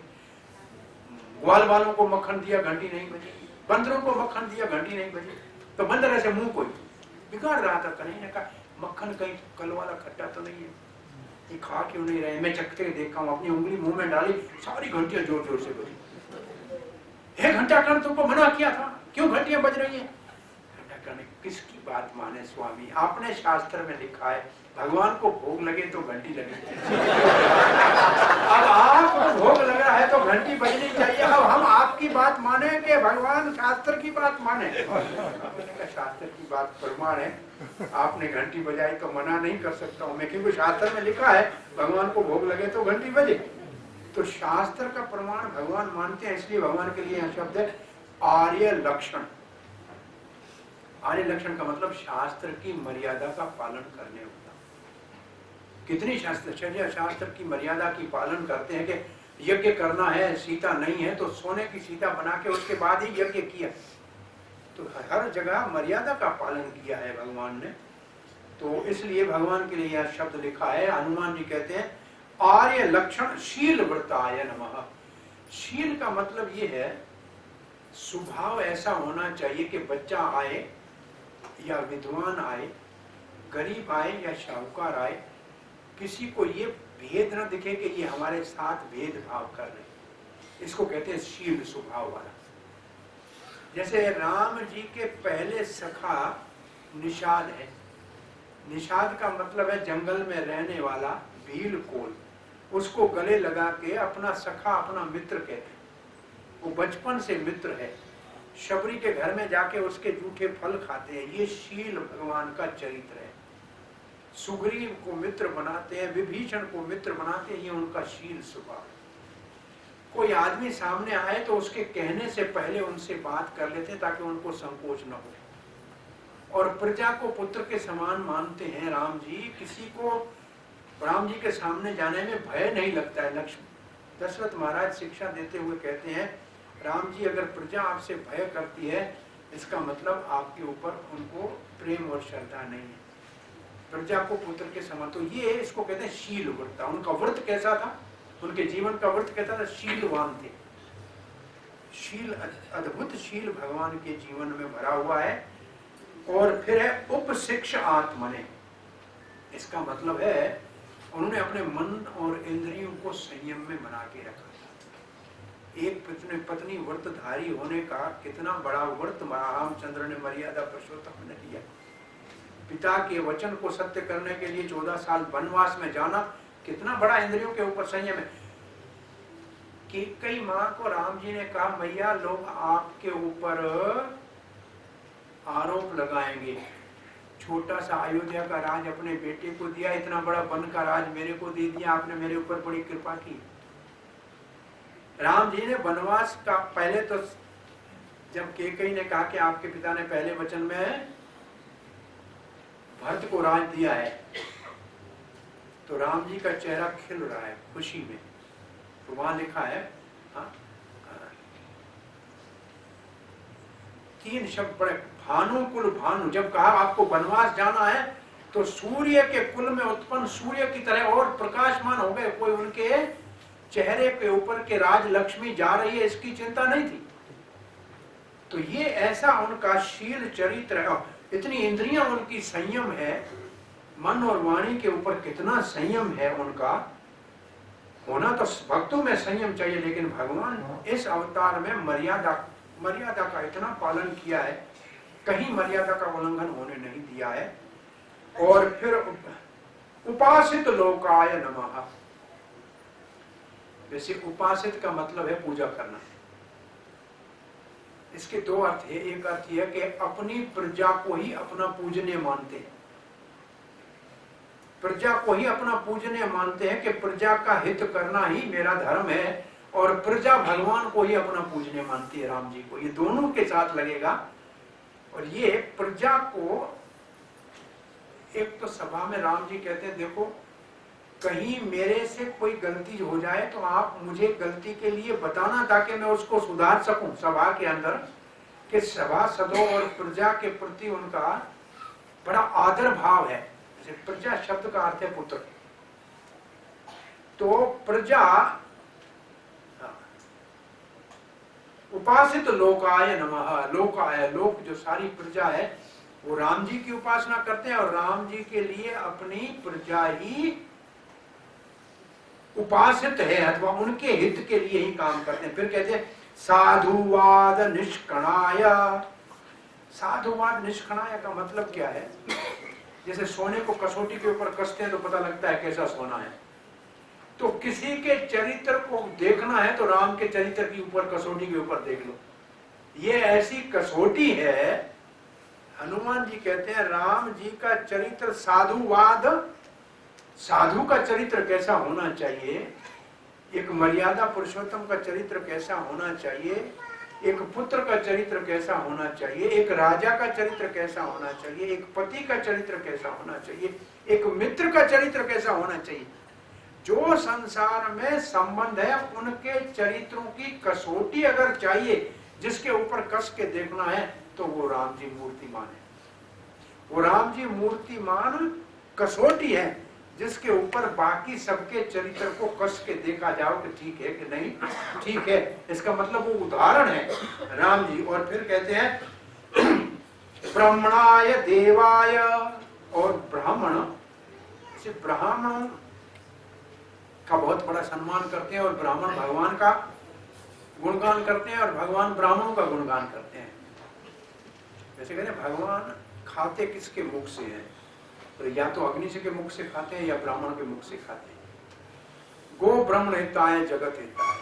गौ और ब्राह्मण का हित करना भगवान के मिशन स्टेटमेंट है, अवतार का मुख्य उद्देश्य है। तो ब्राह्मणों के मुख से खाते हैं या यज्ञ के मुख से खाते हैं। जयपुर के महाराज यज्ञ कराते थे, ब्राह्मणों को गाय के दूध को गाढ़ा रबड़ी बना के देते थे कि ये यज्ञ में सुहा करना। सुहा करते थे, लेकिन रबड़ी में पिस्ता बादाम केसर डाली, उनको सुहा में खुशबू आती थी, पेट में खाने की इच्छा होती थी। रोज तो बेचारे करते थे, एक दिन नहीं रहा गया, 2 चम्मच सुहा किया और बाकी मिलके खा गए। रात को राजा को स्वप्न आया कि आज का आपका यज्ञ बहुत अच्छा हो, मुझे बहुत पसंद है। सुबह राजा ने ब्राह्मणों को बुलाया, कल यज्ञ कैसे किया। अब तो ब्राह्मण कांपने लगे कि राजा ने कहीं गुप्तचर ने बताया कि यज्ञ की खीर हम खा गए, तो अब झूठ बोलेंगे तो ज्यादा दंड मिलेगा, तो सच तो बोलना चाहिए राजा को। कहा महाराजा मैं क्षमा करना, गलती हो गई। कल जो पायसम था, खीर था, वो थोड़ा यज्ञ में डाला, बाकी हमने खा लिया। महाराज ने कहा भगवान ने मुझे कहा ये यज्ञ मुझे सबसे अच्छा लगा, आज के बाद डबल खीर आएगी, एक आप खाना एक भगवान को।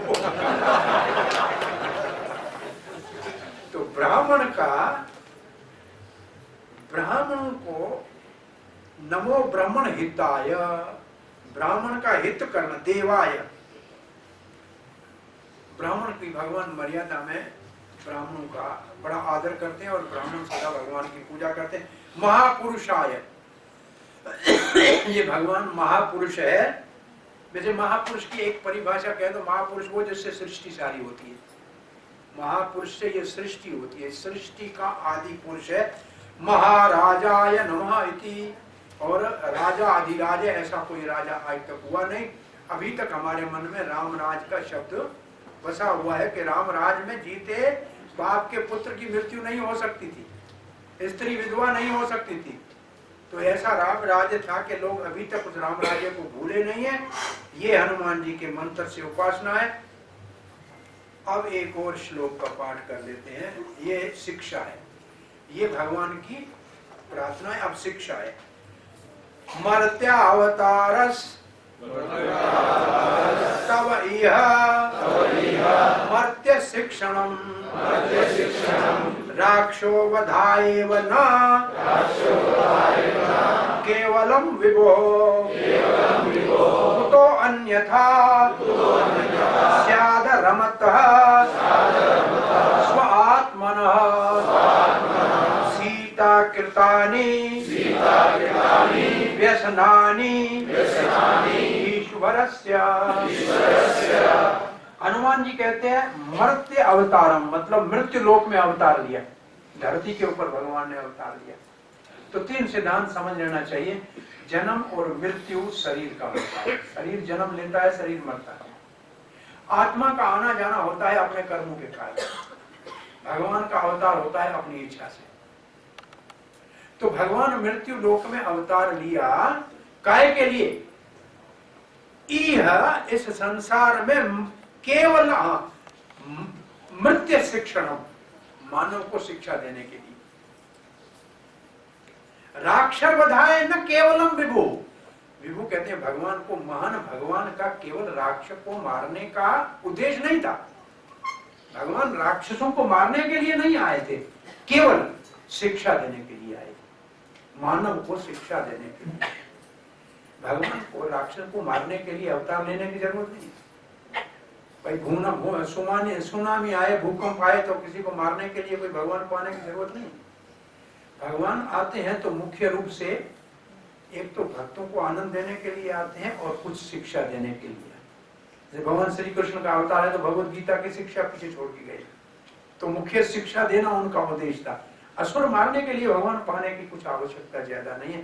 तो यह हनुमान जी कह रहे हैं केवल राक्षसों के वध के लिए आए थे, ये बात नहीं है, शिक्षा देने के लिए आए थे। क्या शिक्षा दे रहे हैं, तो कौन सी शिक्षा देने के लिए आए थे? बड़ा भारी ये श्लोक है। अब कहते हैं कुतो अन्यथा स्याद रमस्व आत्मना, भगवान जो अपनी आत्मा में रमण करते हैं उनको कहीं बाहर से कोई सुख मिलेगा तब सुखी होंगे, ऐसा नहीं है। वो आत्मा राम है, आपत काम है। तो कहते हैं फिर सीता कृतानि वैसानि ईश्वर, तो सीता के अपहरण के बाद विलाप क्यों कर रहे थे? कौन सी शिक्षा देनी थी? बहुत बड़ी बात कह रहे हैं हनुमान जी। जब हनुमान जी की मैं बात करता हूं तो हनुमान के मंदिर में वो तो बाल ब्रह्मचारी, से बाल ब्रह्मचारी है लेकिन हनुमान का विवाह हुआ है। हनुमान अखंड ब्रह्मचारी है, फिर भी हनुमान जी का पुत्र है। हनुमान जी का विवाह कब हुआ? जब सूर्य देव से शिक्षा लेने गया तो 5 शिक्षाएं तो दे दी, 4 शिक्षाएं बोला विवाह करोगे तब मिलेगी। महाराज आप गुरु हैं, आदेश देते हैं तो विवाह करता हूँ। सूर्य ने कहा मेरी पुत्री है, इसके साथ ही तुम्हारा विवाह करो। लेकिन ये तपस्वी नहीं है और तपस्वी तपस्या करती रही, वो सिर्फ विवाह का विवाह हो गया और 4 विद्याएं और प्राप्त कर ली और अखंड ब्रह्मचारी रहे। पुत्र कहां से? वो मकर ध्वज हनुमान जी का पुत्र है। एक प्रसंग आता है जब रावण के भाई कुंभकर्ण का मृत्यु हो गया, अंगद का लक्ष्मण ने उद्धार कर दिया, तो हनुमान अपने भाई अहिरावण के पास पाताल में चला गया कि 1-2 बच्चों से ये 2 लड़के हमारे को बहुत परेशान कर रहे हैं, आप हमारी सहायता करो। अहिरावण विभीषण का वेश धारण करके राम के शिविर में चला गया, सुबेल पर्वत के ऊपर। तो हनुमान जी तो बाहर बैठे थे लेकिन विभीषण को तो नहीं रोकते ना, वो तो अंदर जा सकता है, भगवान का सखा है। अंदर जाके राम लक्ष्मण दोनों को उठा के पाताल लोक में चला गया। सुबह हनुमान देखे कोई यहाँ है नहीं। अब वो विभीषण तो यहाँ बोला आप रात आए थे, बोला मैं रात नहीं आया था। तो रात आप नहीं आए थे तो कौन आया था? तब अहिरावण तो पाताल लोक में, हनुमान जी पाताल लोक में गए तो मकर ध्वज वहां खड़ा था। मकर ध्वज को देख के कहा तुम कौन हो? मैं हनुमान का पुत्र। मेरा पुत्र कहाँ से आया? मैं अखंड ब्रह्मचारी। तुम्हारा जन्म कब हुआ, कैसे हुआ, समाचार दो।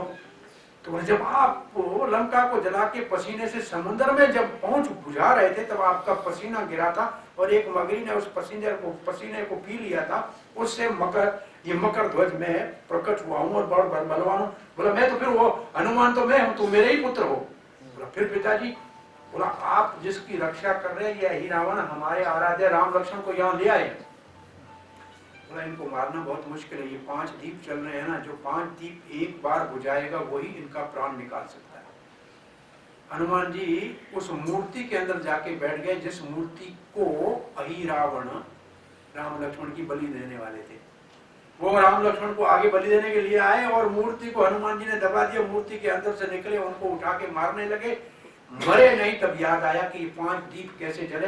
तब हनुमान एकदम अपने 5 मुख कर दिए। 5 मुखी हनुमान, एक तरफ नरसिंह देव है, एक तरफ वाराह देव है, एक तरफ हयग्रीव है। ये 5 मुखी हनुमान एक ही समय 5 मुखों से फूंक देके 5 ही दीप जब बुझा दिए तो अहि रावण के प्राण निकल गए। फिर मकर ध्वज को पाताल का राज देके और हनुमान जी वापस भगवान राम लक्ष्मण दोनों को सुरक्षित वापस लेके आए। तो ये युद्ध में अहि रावण के साथ हनुमान के युद्ध, उनके पुत्र मकर ध्वज को। कभी द्वारका में आप जाएंगे, द्वारका में बेट द्वारका में जाएंगे। बेट द्वारका में जाने के बाद प्राय हम बेट द्वारका में द्वारकाधीश का दर्शन करके आते हैं। वहां से 4 किलोमीटर अंदर समुद्र के किनारे मकर ध्वज का हनुमान का मंदिर है और मकर ध्वज के मंदिर है। एक बहुत बड़ा अच्छा स्थान बना हुआ है, जो जाता है उनको भोजन खिलाते हैं, रहने की जगह है, अद्भुत। कभी जाए द्वारका के बेट द्वारका में तो वो जगह जरूर देख के आना जहाँ हनुमान जी का ये बड़ा प्रसिद्ध मंदिर है। और 5 कितने लोग आते हैं, सबको भंडारा पूरे है, चारों ओर कुछ भी नहीं है, सब अकेला एक जगह में मंदिर बना हुआ है। लेकिन कैसे भगवान ने अपना वहां उस जगह मकर ध्वज का कैसे हनुमान जी का पुत्र के रूप में प्रकट हुआ उसका वर्णन है। तो ये बात कर रहे थे क्या शिक्षा देती है। भगवान के अवतार का उद्देश्य मारना नहीं है, शिक्षा देना। तो शिक्षा क्या दे रहे हैं? 2 प्रकार की शिक्षा यहाँ है। पहली शिक्षा है कि जीवन में गृहस्थ आश्रम में प्रवेश करे, पत्नी का पानी ग्रहण करे। पानी ग्रहण का मतलब हाथ पकड़ने के बाद उसकी रक्षा करने के लिए कोई भी संकट आए, समुद्र पार जाना पड़े, लंका से में रावण जैसे महाबली से लड़ना पड़े तो पीछे नहीं हटना चाहिए। ये रावण जी, अरे रामचंद्र जी की पहली शिक्षा है कि जीवन में विवाह के बाद बड़े संकट आते हैं, लेकिन सुरक्षा, अपने पत्नी की सुरक्षा के लिए सब समस्याओं से जूझने के लिए तैयार हो तो फिर ये कार्य करना चाहिए, गृहस्थ में प्रवेश करना चाहिए, नहीं तो नहीं करना चाहिए। ये भोग के लिए नहीं है, ये बहुत बड़ी दायित्व है, बहुत बड़ा जिम्मेवारी है। ये कुल परंपराओं की रक्षा के लिए भारतीय विवाह है, ये भोग के लिए विवाह नहीं है, ये कुल परंपराओं की रक्षा के लिए है। और पुत्र जो होता है पिता को पूत नाम के नरक से बचाने के लिए होता है। और पति का अर्थ भी है पात्यते इति पति, अपनी पत्नी का पालन पोषण करने की जवाबदारी लेता है, उसके रक्षण की जवाबदारी लेता है। और पत्नी का अर्थ है पति को पतन से बचाए, पति को गलत रास्ते से जाने से बचाए। पत्नी की परिभाषा ये है। तो राम जी का यहाँ मिशन स्टेटमेंट 2 है। हनुमान जी कहते हैं हनुमान ब्रह्मचारी है, इसलिए हनुमान जी ने 2 बातें पक्ष रखा है। अगर गृहस्थ में जाना है तो जवाबदारी उठाने के लिए और हर समस्या से जूझने के लिए तैयार होना चाहिए, नहीं तो ब्रह्मचारी रह के हरे कृष्ण जपना चाहिए। हनुमान जी ने कहा नहीं तो मेरे पक्ष में आ जाना, नहीं तो ये झंझट तुमसे संभाला नहीं जाएगा। और गृहस्थ आश्रम में समस्याएं सदा रहती हैं। जैसे समुद्र में कभी छोलियां खत्म नहीं हो सकती, गृहस्थ आश्रम में समस्याएं खत्म नहीं हो सकती। इन समस्याओं के बीच में अगर घर के अंदर भगवान का छोटा मंदिर बना के रखा है, घर में आपके रसोई में जो बनता है भगवान को भोग लगता है, फिर प्रसाद खाते हो, और घर में सत्शास्त्र गीता रामायण भागवत रखा है जिसका पाठ करते हैं, और परिवार के साथ भगवान के नाम का कीर्तन करते हैं, तो वो घर वैकुंठ हो जाता है, फिर कोई समस्या बाकी नहीं रह जाती। ये 4 चीजें जिस घर में है वो गृहस्थ में रहते हुए भी चिंताओं से मुक्त रह सकता है। लेकिन ये जहाँ नहीं है वहाँ समस्याएं आए दिन नई नई आती रहेगी। तो ये राम जी का मिशन स्टेटमेंट है। और अब एक और श्लोक पढ़ लेते हैं। उसमें हनुमान जी कहते हैं रामचंद्र की मित्रता के लिए न धन चाहिए, न बड़ा कुल चाहिए, न बड़ी विद्या चाहिए, नहीं तो हम जैसे वन में रहने वालों को अपना सखा कैसे बनाते। लेकर केवल सेवा करने की इच्छा चाहिए।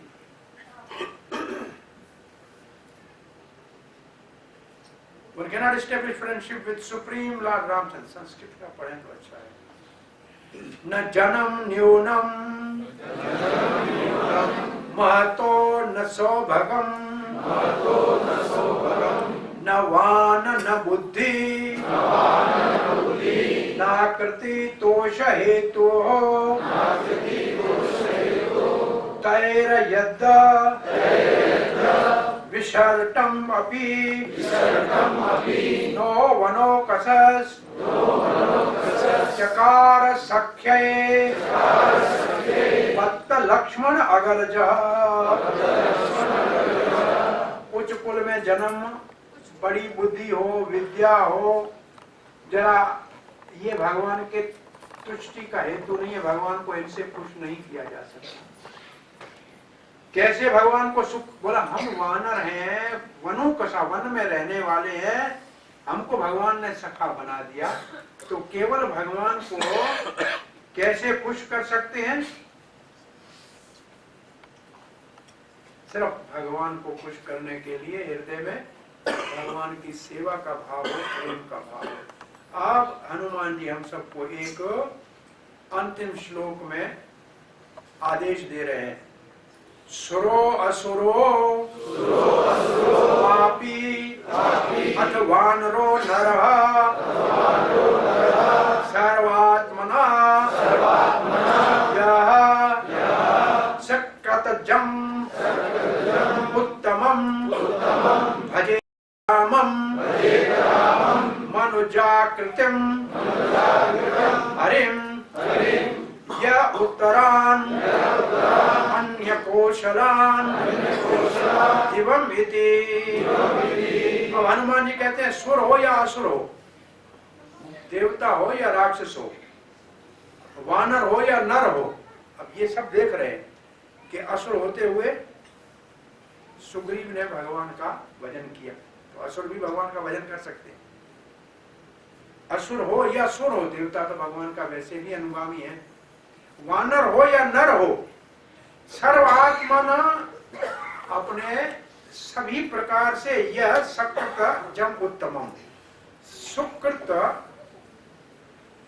मनुज आकृतिम, भगवान जो द्विभुज रूप में, यहाँ सारंग पाणी, राम जी को कहते हैं सारंग पाणी, जिनके हाथ में धनुष होता है, कृष्ण को कहते हैं चक्र पाणी। तो इसी मानव आकृति में भगवान का जो ये नराकार रूप है, इसका भजेत रामम, राम का भजन करो। आप कोई भी हो, आप कुछ भी हो, लेकिन राम का भजन करो। और राम का भजन करो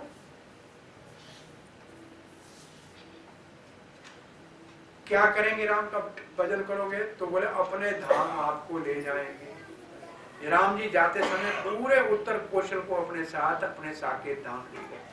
इसलिए आप कोई भी हो, कहीं भी हो, हनुमान जी इस श्लोक में 8 श्लोकों का ये छोटा सा प्रार्थना है हनुमान जी के द्वारा भगवान रामचंद्र की। किम पुरुष श्लोक में आज भी ये प्रार्थना होती रहती है नित्य। तो आज इन शब्दों के साथ यहाँ वाणी को विराम देते हैं। आप सबका पुनः एक बार धन्यवाद करते हैं कि 5 दिन आप उदारता के साथ इस राम भक्त हनुमान के चरित्र को सुनने के लिए आप पधारे। और हमारे मंदिर के जो भी प्रेसिडेंट और सभासद है, उन सबका भी आभार प्रकट करते हैं कि सेवा के कार्य में भगवान की कथा कीर्तन सबसे बड़ा उत्तम सेवा है। जब आप लोग उदारता से सहयोग देते हैं तो आपका वापस प्रति उपकार करने के लिए हरि कथा करना ये इनका धर्म है। तो ये अपने धर्म को निभा रहे हैं, इनका भी हम बहुत बहुत धन्यवाद करते हैं, आभार प्रकट करते हैं। और इन शब्दों के साथ जय श्री राम, पवन सुत हनुमान की जय, राम लक्ष्मण की जय। क्वेश्चन ये कहते हैं कि 10-15 मिनट के लिए अगर किसी को कोई प्रश्न है, जिज्ञासा है, 5 दिन में जो संभव हो, शास्त्र के अनुकूल होगा, जो समाज से सामने हाँ जी, सनातन गोकुल जी बोलिए। तो जी हम जब हनुमान जी को बहुत चिरंजीवी बोलते हैं और भागवतम से हम समझते कि भौतिक सृष्टि महाविष्णु ने फिर जब प्रलय होता है तो मिल जाता है, फिर बाद में होता है, तो चिरंजीवी शब्द को कैसे समझा जाए? चिर शब्द का मतलब है जिसका जीवन बहुत समय तक चले। जब दोबारा भगवान का अवतार होगा तो ये 7 चिरंजीवी उस वक्त पुनः प्रकट होके भगवान के साथ, जैसे एक अश्वत्थामा चिरंजीवी है, वो आने वाले ब्रह्मा जी के दिन में सप्तऋषि बनेगा, तो उसकी ये सेवा है। तो ये चिरंजीवी का मतलब ऐसे भक्त जिनको भगवान ने धरती के ऊपर पीछे अपनी भक्ति के कार्य की सेवा में छोड़ा है। तो एक विभीषण चिरंजीवी है आज भी ये मान्यता है, श्री रंगम मंदिर में रोज विभीषण दर्शन करने के लिए आते हैं और उन्हीं के द्वारा ये श्री रंगम का बड़ा मंदिर, दुनिया का सबसे बड़ा मंदिर श्री रंगम, और ये रामानुज आचार्य का स्थापित किया हुआ मंदिर, इसके अंदर जो विग्रह है, ये विग्रह माता कौशल्या अयोध्या में पूजा करती थी और ये विभीषण को भगवान रामचंद्र ने विग्रह दिया था, लंका जाते हुए इस स्थान के ऊपर रोक दिया। तो चिरंजीवी आज भी चिरंजीवी विभीषण है, उसकी पूजा करने आते हैं। हनुमान आज भी कली काल में तुलसीदास को तो हनुमान ने सीधा सा दर्शन दे के मार्गदर्शन किया और बहुत से और लोगों को भी हनुमान का जीवन में अनुभव है चिरंजीवी का। वैसे तो ये हमारे गुरुजन साधु संत है, ये भी असल में एक दृष्टि से चिरंजीवी है क्योंकि इनकी शिक्षाएं हमारे साथ सदा रहती हैं, लेकिन कुछ 7 को चिरंजीवी कहा गया है, उसमें एक हनुमान जी है। और कोई प्रश्न? हम लोग चांटिंग करते हरे कृष्ण महामंत्र में रामा है, वो श्री राम और सीता का रूप से रामा नाम है और बलराम का नाम पे हरे कृष्ण महामंत्र में राम है। वैसे बलराम का नहीं होना चाहिए क्योंकि हरे के साथ बलराम नहीं लगेगा, सीता के साथ राम लगे, हरे के साथ राम लगेगा, सीता के साथ लगेगा। अगर आप राम भक्त है तो सीताराम उसका अर्थ निकलेगा। अगर आप कृष्ण भक्त में अटूट कृष्ण भक्ति करते हैं तो वहां राम का अर्थ होगा राधा रमण, रमण करने वाला, राधा से रमण करने वाला राम। इसलिए वृंदावन में इस मंत्र को युगल मंत्र के माध्यम से जपते हैं, राधे श्याम श्याम श्याम राधे राधे, राधे कृष्ण कृष्ण कृष्ण राधे राधे। तो युगल मंत्र। वैसे राम प्रभुपाद जैसे कहते हैं राम का अर्थ, मतलब यहाँ जो 3 राम है प्रसिद्ध, एक रामचंद्र भगवान, एक परशुराम, एक बलराम, ये 3 राम वैसे हमारे इतिहास में प्रसिद्ध है। लेकिन इस मंत्र में जो राम है वो भक्त के भाव के अनुसार, अगर वो राम भक्त है तो वो राम है और वो कृष्ण भक्त है तो फिर ये राधा रमण। बलराम जी नहीं हो सकता क्योंकि रसाभास हो जाएगा कि हरे के साथ बलराम जी नहीं लग सकते। हरे का मतलब राधा या सीता या लक्ष्मी, उसके साथ बलराम जी कैसे लगना, वो नाम साथ रहना उचित नहीं है, वो रसाभास है। सीताराम हो सकता है, राजा रमण हो सकता है, 2 ही अर्थ निकलेंगे, तीसरा अर्थ है।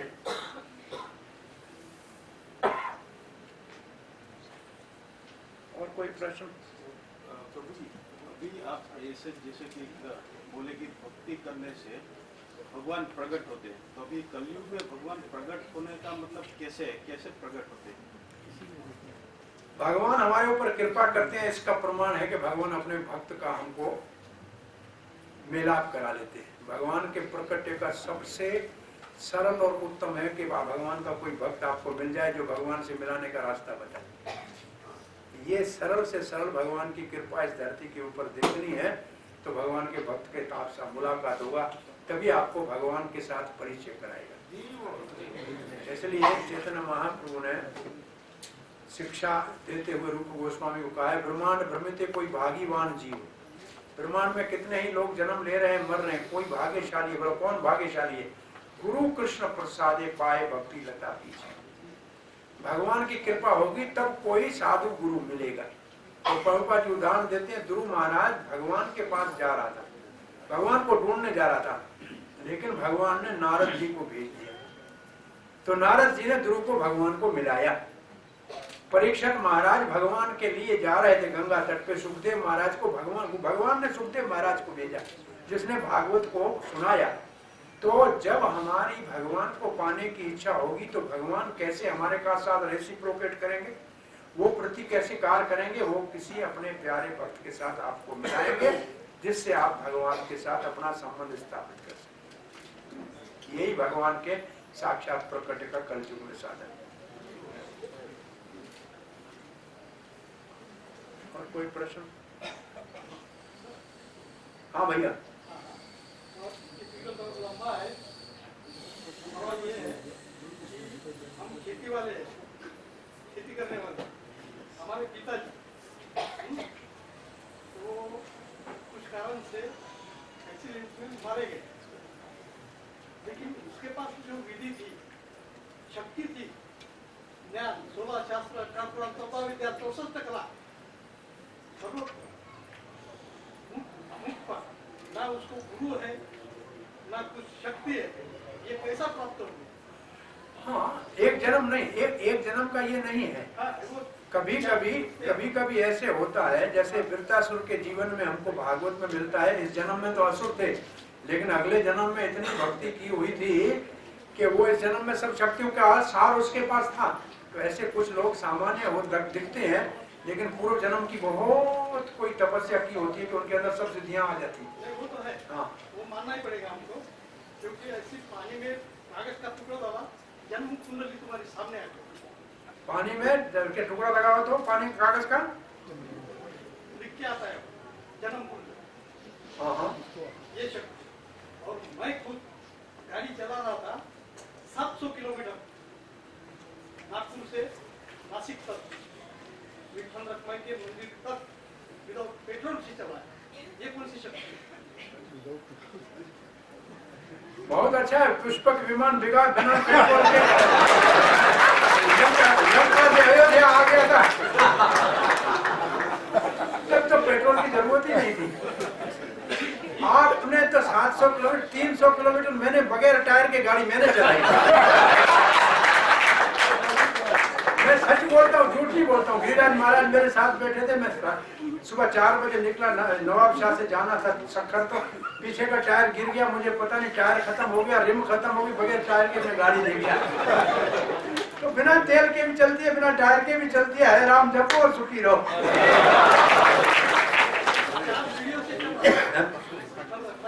ये सब संभव है। कुछ चीजें ऐसी शक्तियां हैं जो हमारी समझ से परे है, और जहाँ हमारा मन बुद्धि काम नहीं करे वहीं आध्यात्मिकता शुरू होती है। जहाँ मन बुद्धि का जहाँ पहुंचे वहाँ आध्यात्मिकता है ही नहीं। ये सब चमत्कार होना संभव है, होते हैं, कैसे नहीं होते, अभी भी होते हैं। 140 के स्पीड में गाड़ी मेरी मारुति का, मारुति हनुमान का नाम है इसलिए डर गई है।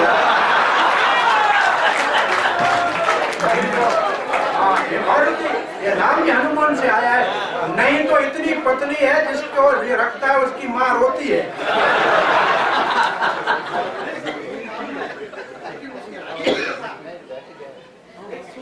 के स्पीड में ओम ब्रह्मास्मि किया और 7 पॉकेट काजू कतली, लड्डू, ये हमारे पास भी आ गए। हमें हरे कृष्ण का ये जब क्या गुजिया आ गई, सब होता है, एक यहाँ हो रहा है। 40 के स्पीड में गाड़ी नहीं चलाता है।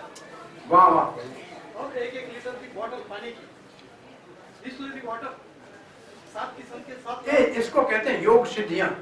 आज भी योगी कहीं इधर बैठा हुआ अफगानिस्तान से अनार ला सकता है हाथ लंबा करके। ये सब संभव है। हाँ है, प्रभुपाद ने कहा ये संभव है योगों की सिद्धि में। इसको कहते हैं प्राप्ति सिद्धि।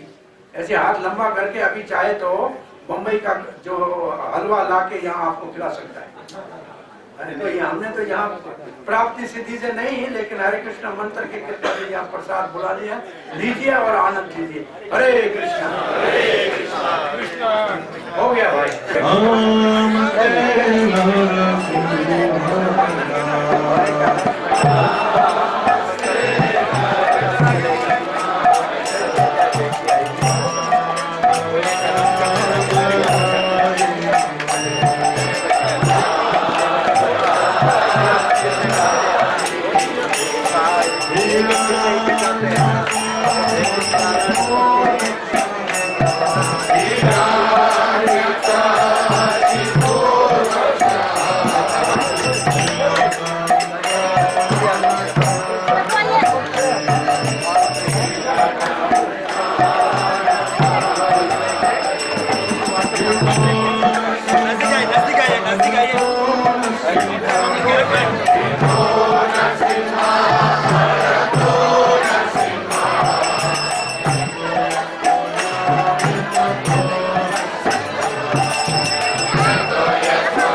भगवान की की